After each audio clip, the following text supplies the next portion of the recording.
नमस्कार दोस्तों, मेरे YouTube channel my trip destination में आपका स्वागत है। आज हम बात करेंगे माउंट एवरेस्ट की। माउंट एवरेस्ट पर्वत दुनिया का सबसे ऊंचा पहाड़ है। इसकी ऊंचाई समुद्र तल से 8,848 मीटर है, अर्थात लगभग 29,029 फीट ऊंचा है। माउंट एवरेस्ट एशिया में नेपाल और तिब्बत की सीमा पर स्थित हिमालय पर्वत श्रृंखला का सर्वोच्च शिखर है। इसको पहले पीक एक्सवी के नाम से जाना जाता था। नेपाल में माउंट एवरेस्ट को सागर माता के नाम से जाना जाता है, जिसका अर्थ है आकाश की देवी। तिब्बत में इसे चोमोलुंगमा के नाम से जाना जाता है, जिसका अर्थ है विश्व की देवी माँ। माउंट एवरेस्ट को संस्कृत में देवगिरी कहते हैं। माउंट एवरेस्ट पर चढ़ाई करने का सपना लाखों लोग देखते हैं। एवरेस्ट का शिखर बहुत ठंडा स्थान है, जहाँ किसी भी जीवन के होने की संभावना नहीं है। माउंट एवरेस्ट और माउंट एवरेस्ट पर्वतारोहियों पर कई फिल्में और किताबें लिखी जा चुकी हैं। माउंट एवरेस्ट इतना लंबा है कि इसे अंतरिक्ष से भी देखा जा सकता है, लेकिन अंतरिक्ष से ये विशाल पहाड़ पृथ्वी ग्रह के एक छोटे से हिस्से के रूप में दिखाई पड़ता है। माउंट एवरेस्ट अनुभवी पर्वतारोहियों के साथ साथ कम अनुभवी पर्वतारोहियों को भी आकर्षित करता है, जो हर साल चढ़ाई पर जाते हैं। माउंट एवरेस्ट से जुड़े कई रोचक वर्ल्ड रिकॉर्ड, जैसे कि सबसे कम उम्र और सबसे बड़ी उम्र के पर्वतारोही, जोड़ी में शिखर तक पहुंचने वाले पर्वतारोही, बिना ऑक्सीजन के शिखर तक पहुंचने वाला अकेला पर्वतारोही आदि। आपको जानकर हैरानी होगी कि ये पर्वत हर साल 2 सेंटीमीटर के हिसाब से बढ़ रहा है। ऐसा एशियन और भारत ऑस्ट्रेलियन प्लेट टकराने के कारण होता है। मानसून के बाद सितंबर में बर्फ़ का स्तर सबसे ज़्यादा होता है और उत्तर पश्चिमी की सर्द हवाओं के समाप्त होने के बाद मई में इसमें सबसे कम बदलाव होता है। माउंट एवरेस्ट पर्वत का शिखर और ऊपरी ढलान पृथ्वी के वायुमंडल में इतनी ऊंचाई पर स्थित है कि यहाँ सांस लेने के लिए ऑक्सीजन समुद्र तल की तुलना में 1/3 मात्रा में मौजूद है। ऑक्सीजन की कमी, शक्तिशाली सर्द हवाओं और बेहद ठंडे तापमान की वजह से यहाँ किसी भी प्रकार के पौधे या पशु के जीवन का विकास होना नामुमकिन है। पर्वत की जलवायु ऐसी है कि वहाँ कोई भी वनस्पति नहीं पाई जाती है, लेकिन यहाँ कुछ जानवर पाए जाते हैं। कोई भी वन्य जीव 20,000 फीट की अधिक ऊंचाई में नहीं पाए जाते। यहाँ पर एक कौवा पाया जाता है जिसके पैर लाल होते हैं और वहाँ ग्रीस पाए जाते हैं। सागर माता नेशनल पार्क में वहाँ पाए जाने वाले कुछ पंछी देखने को आपको मिल जाएंगे। यहाँ हवाएं 200 किलोमीटर प्रति घंटे की रफ्तार तक पहुँच सकती हैं और यहाँ का तापमान -20 डिग्री से लेकर -35 डिग्री तक बदलता रहता है। आइए अब जानते हैं माउंट एवरेस्ट पर चढ़ाई कैसे की जाती है। माउंट एवरेस्ट की चोटी तक पहुंचने के लिए 18 अलग अलग रास्ते मौजूद हैं। एवरेस्ट पर चढ़ाई करने वाले लोगों को पैसे मिलते हैं। इससे लोगों में इस पर चढ़ाई करने का जज्बा हमेशा बना रहता है। लोग चढ़ाई करते वक्त अपने ज़रूरत का सामान अपने साथ लेकर जाते हैं। 40 दिनों तक 66% से कम ऑक्सीजन में रहने के लिए पर्वतारोही ट्रेनिंग लेते हैं। वो अपने साथ नायलॉन की एक रस्सी ले जाते हैं, जिसका इस्तेमाल वो गिरने से बचने के लिए करते हैं। वो एक विशेष प्रकार के जूते पहनते हैं जिन्हें कैम्प्रोन्स कहा जाता है, जो उन्हें बर्फ़ पर पैर फिसलने से बचाता है। उन्हें गर्म रखने के लिए विशेष प्रकार का सूट पहनना पड़ता है। अधिकांशतः पर्वतारोही खाने के लिए चावल का या नूडल्स का उपयोग करते हैं। सभी पर्वत पर चढ़ने वाले व्यक्ति अपने साथ ऑक्सीजन सिलेंडर ज़रूर लेकर जाते हैं, जिसका इस्तेमाल वो 26,000 फीट की ऊंचाई पर पहुंचने के बाद करते हैं। एवरेस्ट पर चढ़ाई का सबसे अच्छा समय मार्च से मई के बीच माना जाता है। इस दौरान बर्फ़ ताज़ा होती है और बारिश भी ना के बराबर होती है और अच्छी धूप की वजह से मौसम भी गुनगुना रहता है। दुनिया की सबसे ऊंची चोटी माउंट एवरेस्ट पर चढ़ने की ख्वाहिशें कईयों की होती हैं, लेकिन इसके लिए मजबूत कलेजे और अच्छी सेहत के साथ भारी जेब भी चाहिए। एवरेस्ट पर चढ़ाई करने के लिए नेपाल सरकार से पहले अनुमति लेनी पड़ती है। एवरेस्ट पर चढ़ाई करने वाले पर्वतारोहियों को फ़िलहाल $25,000 यानी करीब तकरीबन 15.5 लाख रुपए फ़ीस चुकानी पड़ती है।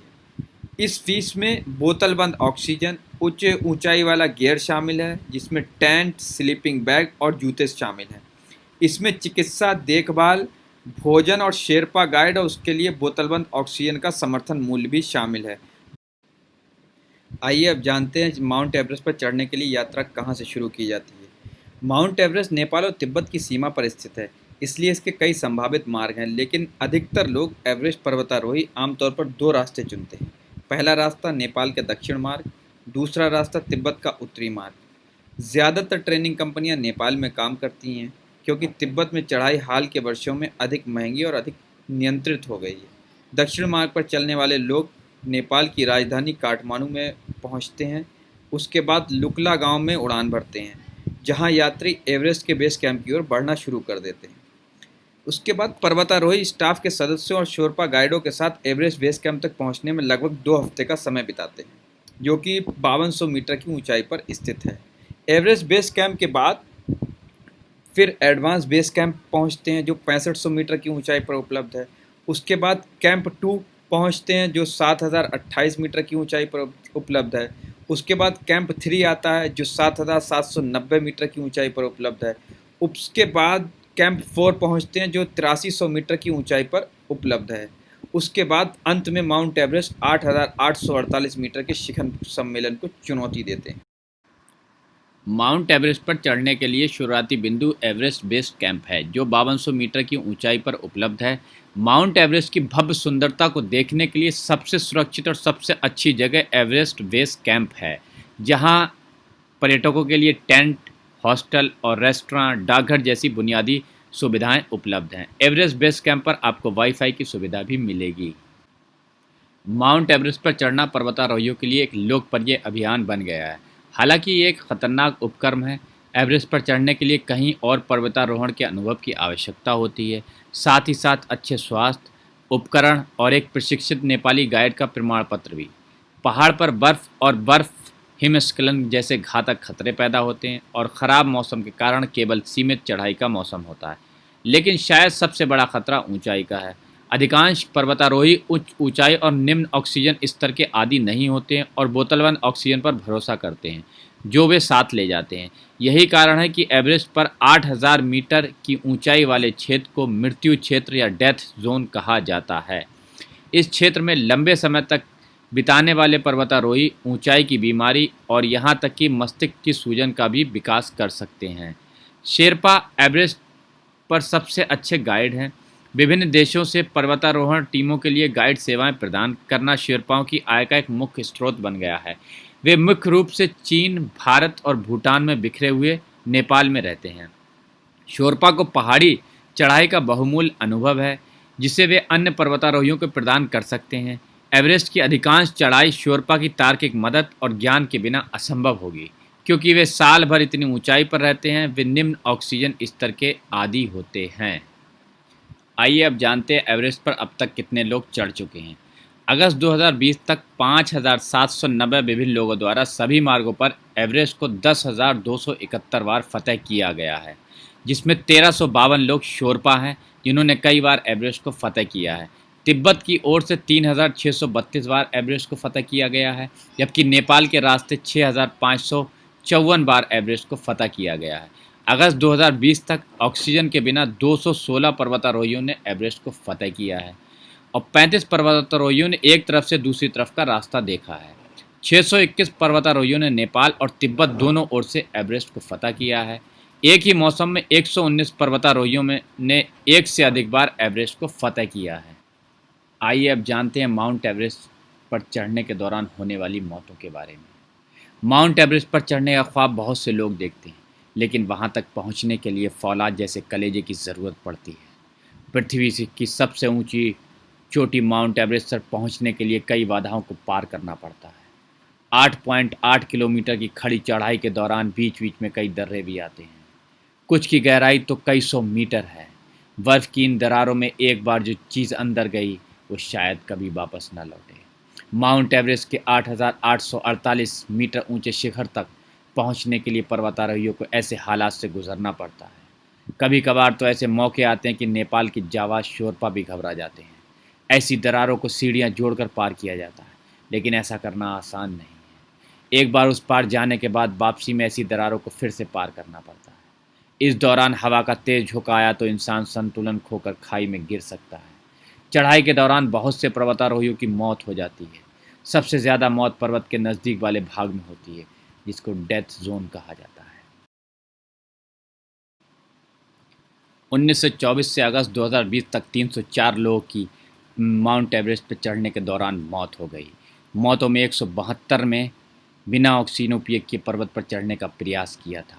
दिसंबर 2019 तक नेपाल के रास्ते 195 लोगों की चढ़ने के दौरान मृत्यु हुई, जिसमें से 122 लोगों ने ऑक्सीजन का उपयोग नहीं किया था। वहीं तिब्बत के रास्ते 110 लोगों की मृत्यु हुई, जिसमें से 48 लोगों ने ऑक्सीजन का उपयोग नहीं किया था। माउंट एवरेस्ट अभियान के दौरान अधिकांश मौतें घातक हिमस्खलन से होती हैं, जो चट्टान या ग्लेशियर से गिरती हैं। एक्सपोजर, ऊंचाई की बीमारी, अंग विफलता माउंट एवरेस्ट पर चढ़ने के खतरे की एक भयावह याद है कि शवों को छुटपट रूप से पर्वतारोहण मार्ग के किनारे देखा जाता है। अधिकांश शव अभी भी पहाड़ पर पड़े हैं, पर लेकिन चीन ने कई शवों को रास्ते से हटा दिया है। माउंट एवरेस्ट पर पर्वतारोहियों के साथ साथ कचरा भी बहुत पहुंच गया है। एवरेस्ट पर 120 टन कचरा मौजूद है। इसमें ऑक्सीजन टैंक, टेंट आदि सामान शामिल है। 2008 से 2011 तक एवरेस्ट पर चलाए सफाई अभियान में 400 किलोग्राम कचरा हटा दिया गया है। इसमें खाने के टीन के डिब्बे, प्लास्टिक, ऑक्सीजन सिलेंडर, फटे टेंट, रस्सियाँ, सीढ़ियाँ और इंसानी कचरा है। ऊपरी इलाके में अब भी बहुत सारा कचरा बाकी है। दुनिया की सबसे ऊंची 14 चोटियों में से 8 नेपाल में है। नेपाल में हिमालय की 2000 से ज़्यादा चोटियां हैं। इनमें से 326 विदेशी पर्यटक के लिए खुली हैं। पर्वतारोहण नेपाल की अर्थव्यवस्था का मजबूत स्तंभ है। देश की जीडीपी में 4% पैसा यहीं से आता है। आइए अब जानते हैं एवरेस्ट पर्वत पर चढ़ने वाले पर्वतारोहियों के कुछ रिकॉर्ड्स। एवरेस्ट पर्वत पर पहली चढ़ाई एडमंड हिलेरी और तेनजिंग नोर्गे ने की थी। एडमंड हिलेरी जो कि न्यूजीलैंड के थे और तेनजिंग नोर्गे जो कि नेपाल के थे। उन्होंने 29 मई 1953 को एवरेस्ट फतह किया था। 29 मई को संपूर्ण विश्व में अंतर्राष्ट्रीय माउंट एवरेस्ट दिवस मनाया जाता है। चीनी पर्वतारोही वांग फुजिन, गोंगबू और कब युया 1960 में पहली बार शिखर पर चढ़े। ये तिब्बत में उत्तरी ढलान से पहला शिखर सम्मेलन था। माउंट एवरेस्ट के शिखर पर पहुंचने वाला पहला अमेरिकी 1 मई 1963 को शेरपा नवांग गोम्बू के साथ जिम व्हिटेकर था। शिखर पर पहुंचने वाला पहला अंधा व्यक्ति 2001 में अमेरिका का एरिक वेहेमर था। नेपाल के पेम दोर्जी और मोनी मूलीपति ने 30 मई 2005 में पर्वत पर चढ़ाई करके वहीं पर अपनी शादी की और वो पहले ऐसे शादी करने वाले जोड़े बन गए हैं। 1975 में एक जापानी महिला जुनको तबोई माउंट एवरेस्ट शिखर सम्मेलन को फतह करने वाली पहली महिला बनी। बोतलबंद ऑक्सीजन के बिना एवरेस्ट को शिखर पर चढ़ने वाले पहले पर्वतारोही 1978 में ऑस्ट्रेलिया के पर्वतारोही पीटर हेवेलगर के साथ इटाली पर्वतारोही रेन होल्डबेस्नर थे। 22 मई 2010 को अमेरिका के जॉर्डन रोमेना ने 13 साल 10 महीने 10 दिन की उम्र में एवरेस्ट पर चढ़ाई करके सबसे युवा पुरुष का रिकॉर्ड अपने नाम कर लिया। 23 मई 2013 को जापान के युइचिरा म्यूरा ने लगभग 80 वर्ष की उम्र में एवरेस्ट पर्वत पर चढ़ाई की। ये पर्वत पर चढ़ने वाले पुरुषों में सबसे ज़्यादा बुजुर्ग व्यक्ति हैं जिन्होंने पहली बार एवरेस्ट पर्वत पर चढ़ाई की थी। 19 मई 2012 में जापान की तामे वतनामे ने लगभग 73 वर्ष की उम्र में एवरेस्ट पर चढ़ाई करने वाली सबसे ज़्यादा बुजुर्ग महिला का खिताब अपने नाम किया है। भारत की मलावत पुर्ना ने 25 मई 2014 को 13 साल 11 महीने की उम्र में पर्वत पर चढ़ाई की और सबसे कम उम्र की युवा महिला का रिकॉर्ड बनाया। भारत की ताशी और नौक्शी मलिक, दो जुड़वा बहनों ने 19 मई 2013 को पर्वत पर चढ़ाई करने का रिकॉर्ड बनाया है। एवरेस्ट पर चढ़ाई करने वाली पहली भारतीय महिला बिछेंद्री पाल बनी। सबसे ज़्यादा बार चढ़ाई करने का रिकॉर्ड नेपाल के अपा शोरवा, जो प्रभुताशी शोरवा के नाम से भी जाने जाते हैं, ने 11 मई 2011 से 19 मई 2013 के बीच 21 बार माउंट एवरेस्ट पर चढ़ाई की। अभी तक कुल 19 भारतीयों ने एवरेस्ट पर चढ़ने में सफलता हासिल की है। वैसे तो एवरेस्ट की चोटी से नीचे उतरने के लिए 3 दिन का समय लगता है, लेकिन 2011 में 2 नेपाली पैराग्लाइडिंग की सहायता से मात्र 48 मिनट में नीचे उतर आए थे। पिछले 42 सालों में सिर्फ 2015 को छोड़कर कोई ऐसा साल नहीं गया है जब किसी न किसी ने एवरेस्ट की चढ़ाई पूरी ना की हो। 2015 में कोई अभियान इसलिए सफल नहीं हो पाया था क्योंकि अप्रैल में नेपाल में 7.8 की तीव्रता का भूकंप आया था। एडमंड हिलेरी और उनका पुत्र पीटर हिलेरी 1990 में माउंट एवरेस्ट पर चढ़ने वाले पहली पिता पुत्र की जोड़ी थी। एक भारतीय महिला जिसने अपना एक पैर रेल दुर्घटना में गंवा दिया था, एवरेस्ट पर चढ़ने वाली पहली विकलांग महिला बनी, जिनका नाम अरुणिमा सिन्हा है। 1974 के बाद 2015 एक ऐसा वर्ष रहा जब एक भी पर्वतारोही माउंट एवरेस्ट की चोटी पर नहीं पहुंच सका। माउंट एवरेस्ट पर सबसे सुरक्षित वर्ष 1993 था, जब 129 लोग चोटी तक पहुंचे थे और केवल 8 लोगों की जान गई थी। माउंट एवरेस्ट पर सबसे खतरनाक इलाका खुम्बू आइसफॉल माना जाता है, जहां अब तक 19 लोग जान गंवा चुके हैं। अप्रैल 2015 में आए भूकंप के कारण माउंट एवरेस्ट की ऊंचाई 1 इंच कम हुई है। 2008 में बीजिंग ओलंपिक मशाल 8 मई को सुबह 9:17 पर माउंट एवरेस्ट पर पहुंची, जिसने मानव इतिहास में पहली बार दुनिया के सबसे ऊंचे शिखर पर जाने और मशाल को हाथ लगाने के लिए सर्वोच्च स्थान पर पहुंचाया है। माउंट एवरेस्ट पर चढ़ते वक्त एक व्यक्ति की लगभग 20,000 कैलोरी खर्च हो जाती है, जो सामान्य समय में 10,000 कैलोरी होती है।